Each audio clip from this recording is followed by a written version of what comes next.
Selamünaleyküm arkadaşlar. Nasılsınız? İyi misiniz?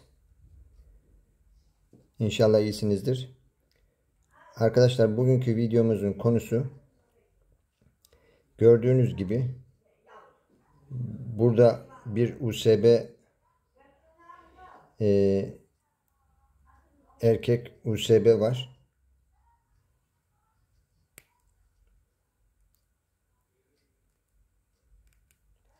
Bu USB'nin arızası vardı. Arızasını giderdikten sonra buradaki bu kapağı sabitlemek gerekiyor.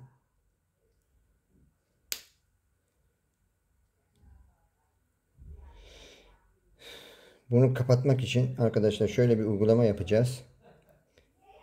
Bize gereken malzemeler bir dikiş ipliği, Japon yapıştırıcı ve bir de çubuk. Bu çubuğu ben Japon yapıştırıcıdan batırıp damlatmak için kullanacağım. Şimdi videomuza başlayalım. Arkadaşlar burada yapacağımız işlem şu. Evimizde bulunan herhangi bir dikiş ipliğini bu şekilde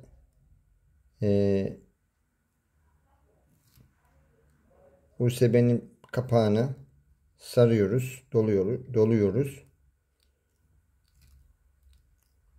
Böyle her tarafı siyah olacak şekilde bütün her tarafını iplikle sarıyoruz.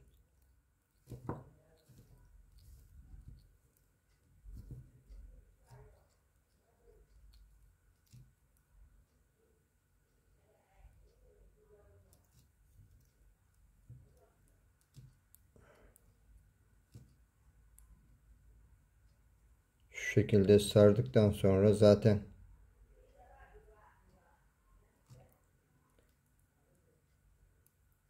iki kat sardığımız zaman zaten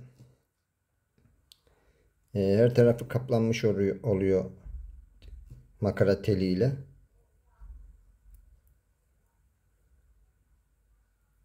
Burası da açık kalmasın.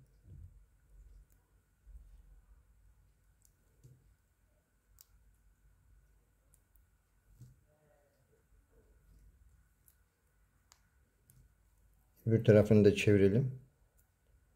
Açık kalan bölümleri kapatalım böyle.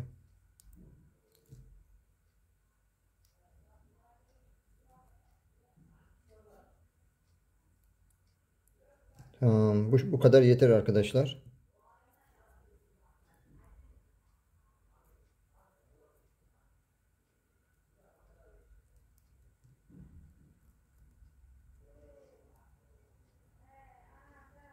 Bu kadar yeterli.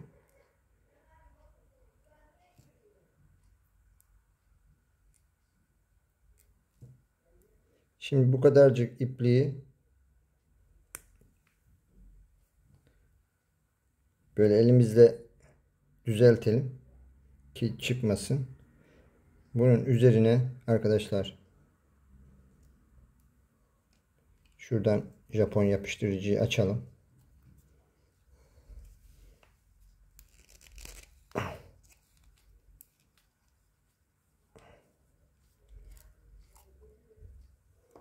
Japon yapıştırıcıyı açtık. Ben Japon yapıştırıcıyı dökmüyorum. Bu çubukla üzerine damlatma yapıyorum. Bu şekil gördüğünüz gibi. Bu şekilde en sonunda buna damlıyor. Yani işimizi görüyor. Çünkü diğer şekil kapağından kullandığım zaman ya da plastik ucundan kullandığım zaman Japon yapıştırıcı kutusunda kuruyor. Bu şekil yine bu şekilde kullanılabiliyor bu Japon yapıştırıcı. Daha uzun ömürlü oluyor. Gördüğünüz gibi arkadaşlar Japon yapıştırıcıyı bu ipe damlatıyorum.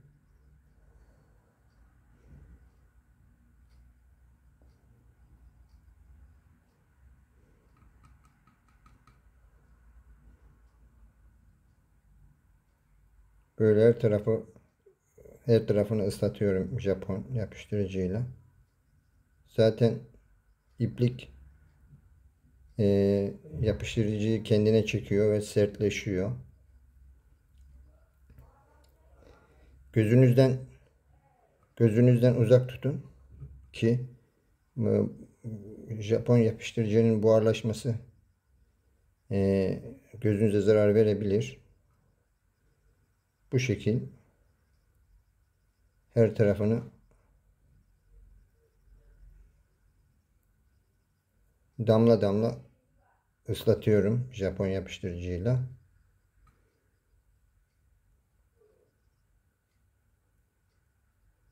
Bu şekil yapıldığı zaman daha kuvvetli oluyor. Buralarını da yapalım. Yere damlatmayın. Zemine zarar verebiliyor.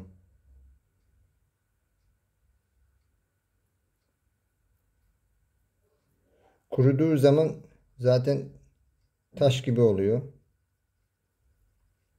İplikten eser kalmıyor. Evet, buradaki işlemimiz bu kadar. İsterseniz daha sağlam olması için üzerine kabartma tozu da serpebilirsiniz. Ama ben şimdilik serpmiyorum. Gördüğünüz gibi her tarafını ıslattım Japon yapıştırıcıyla. Bu kuruduğu gibi sertleşecek.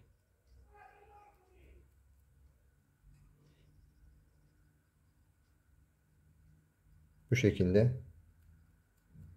her tarafını ıslattım.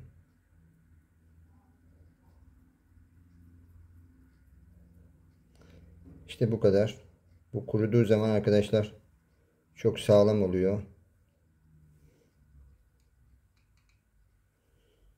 Gördüğünüz gibi her tarafını yaptım. Ve kurumaya bekletiyoruz. Videomuz bu kadardı. Bir dahaki videolarda buluşmak üzere. Şimdilik hoşça kalın.